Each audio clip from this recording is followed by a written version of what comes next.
एक समझदार कुत्ता पहाड़ के ऊपर खड़ा था। उसे सामने से तेज रफ्तार बस आती दिखी। उसने फौरन बस के आगे एक पत्थर गिरा दिया। ड्राइवर रुका, मालिक उतरा, पत्थर साइड किया और कुत्ते को डांट कर भगा दिया। बस जैसे ही आगे बढ़ी, अचानक ढेर सारे बड़े पत्थर गिरने लगे। ड्राइवर तुरंत ब्रेक लगा देता है। बस में बैठे सारे लोग बाहर निकल आते हैं। सबकी जान बच चुकी थी।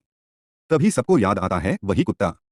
सब लोग कुत्ते को शाबाशी देते हैं, प्यार से सहलाते हैं और कहते हैं, तूने हमारी जान बचाई है। फिर सब मिलकर कुत्ते को बस में बैठा लेते हैं और उसे अपने साथ ले जाते हैं।